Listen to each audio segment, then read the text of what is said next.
Hey class, in today's lesson we're going to talk about geometric sequences and partial sums, which is found in section 9.3, part 1.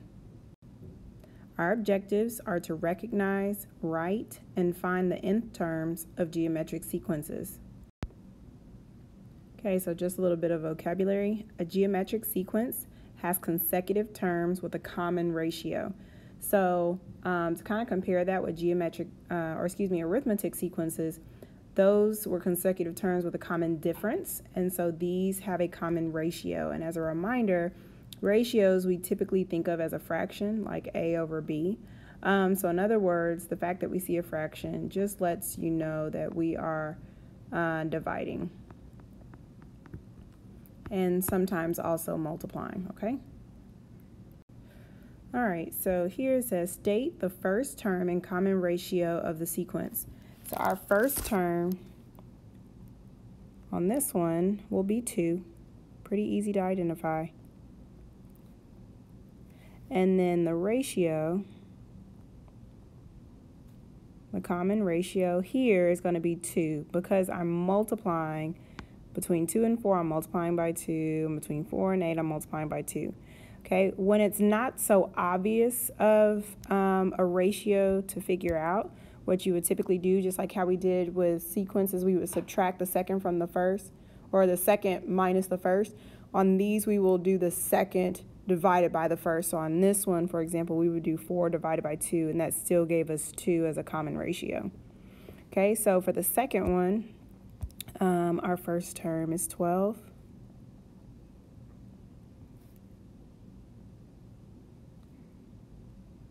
Okay, and that ratio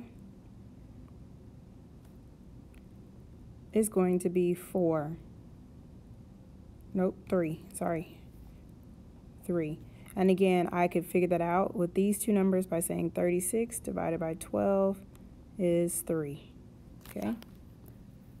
The third one, we have the first term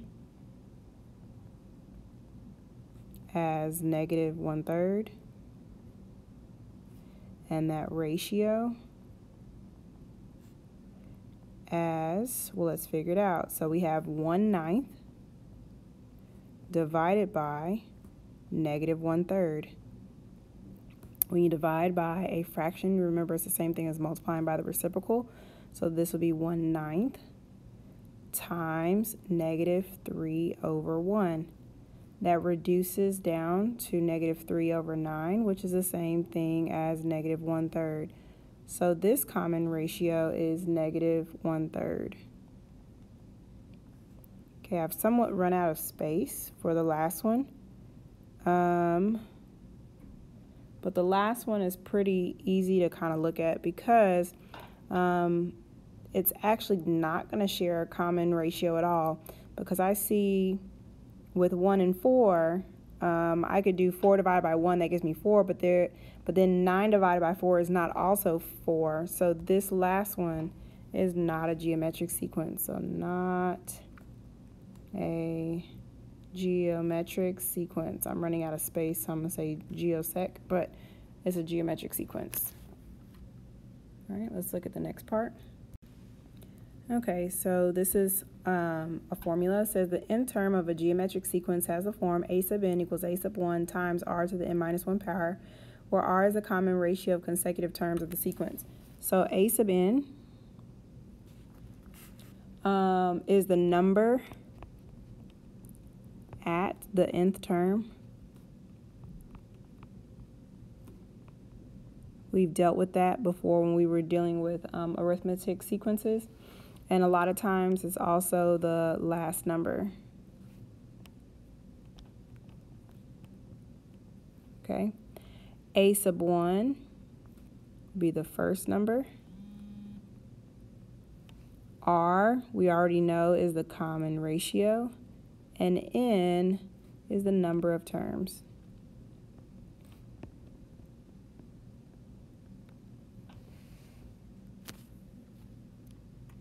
All right, so let's look at our next example.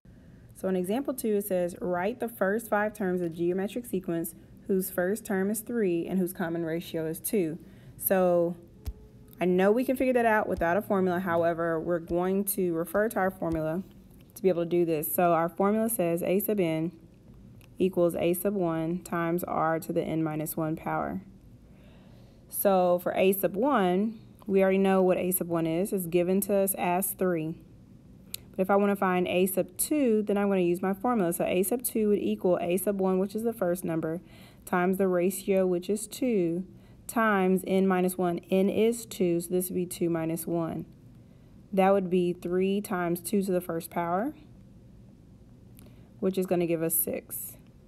Okay, and this is what I would expect on homework, is for you to actually use the formula, not just to, find the numbers as they are. So a sub 3 would be 3 times 2 to the 3 minus 1. That would give you 3 times 2 to the second, which is 3 times 4, which is 12. Again, be sure that you're using the correct order of operations. A sub 4 would be 3 times 2 to the 4 minus 1 power. That's going to give you 3 times 2 cubed. That would give you 3 times 8, which is 24.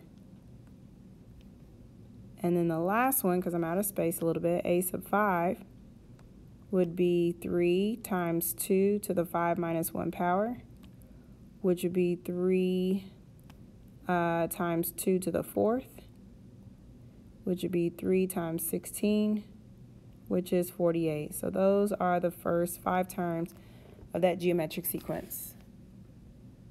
Okay, let's look at the next one.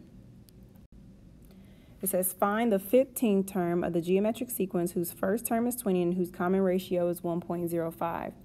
So with this one, again, use our formula. A sub n equals a sub 1 times r to the n minus 1 power. A sub n would be a sub 20. Nope. A sub 15, sorry, because the 15th term would represent n. The first term being 20 would be a sub 1, and then 1.05 is our r. So a sub 1 is 20 times r, which is 1.05, to the n minus 1 power, so that'd be 20, did it again. That'd be 15 minus 1 power. So that, again, would give us 20 times 1.05 to the 14th power. This is something we could just throw into our calculator. So we would get a sub 15 as about 39.6.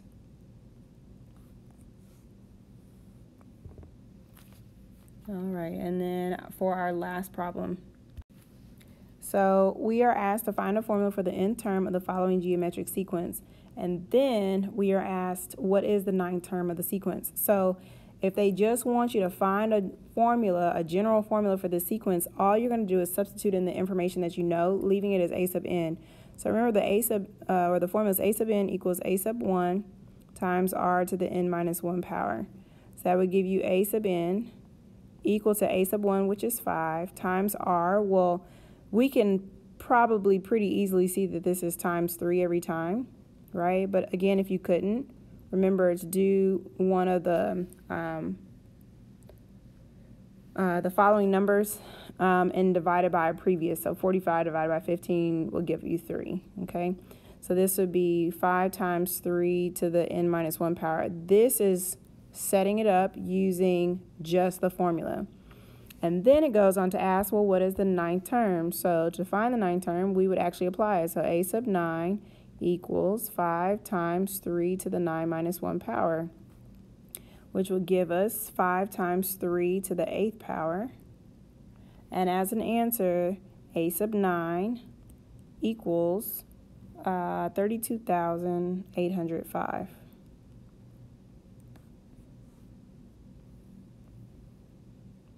And that is it, guys. If you have any questions, please be sure to see me for tutoring.